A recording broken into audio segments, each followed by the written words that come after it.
They warned her never to enter the shrine. They said the forest does not forgive. But after 10 years without a child, Adaku stopped fearing the gods. That night, she walked into the sacred forest, and she returned with a baby. But the child she carried home was not human. In the village of Umudara, children never cried at night. Everyone feared the forest. The elders always warned that no one must go near the shrine after sunset because the spirits walk there when humans sleep. Adaku lived in that village. She was beautiful, hardworking, and kind. Yet her house was always silent. She had no child. Years passed.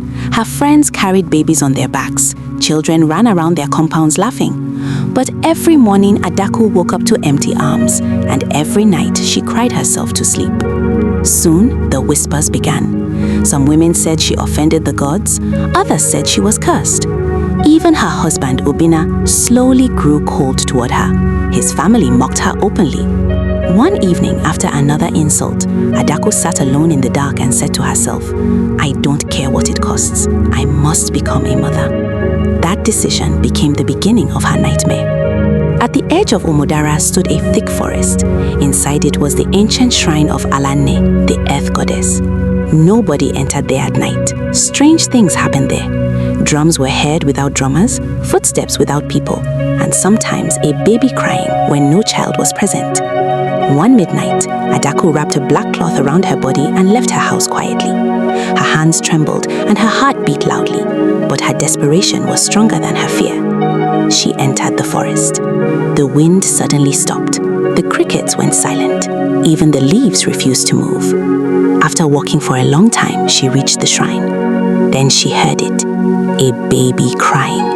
Not a normal cry, a deep, echoing cry. Beside the shrine fire stood a clay pot, and inside it lay a glowing baby. The child's skin shone like moonlight. Adaku froze. She knew this was not a human child. She knew the baby belonged to the spirits. But her empty heart spoke louder than her conscience.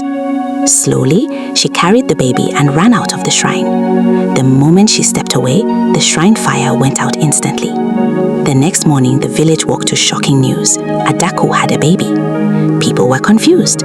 No one knew she was pregnant. But for the first time in her life, she was called mother. Her husband rejoiced, and her in-laws finally accepted her. However, strange things began. The baby never cried during the day, only at midnight. And whenever the child cried, dogs howled, goats refused to eat, and strong winds blew around her house. One night, Adaku woke suddenly. She looked toward the corner of the hut and froze in terror. The baby was standing, not crawling, standing. Its eyes were completely white. Then the child spoke. "Mother, why did you take me from my home?" Adaku screamed. After that night, disaster started in the village.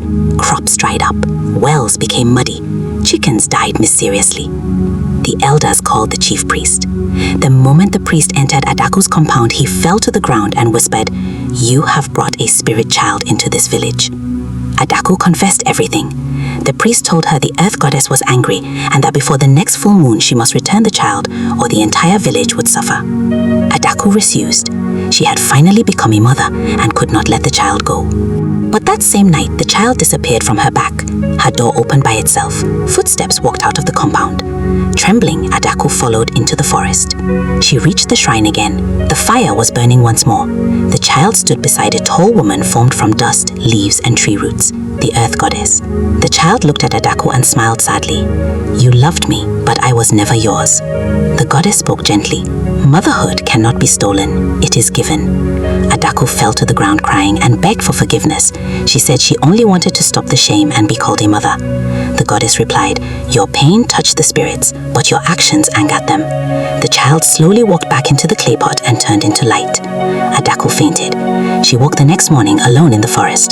The disasters in the village stopped and peace returned. Months later, something surprising happened. Adaku became pregnant. In time, she gave birth to a healthy baby boy. The elders said the gods did not punish her, they corrected her. And in Umudara village till today, parents warn their children never to go near the shrine at night, because not every child you see is human.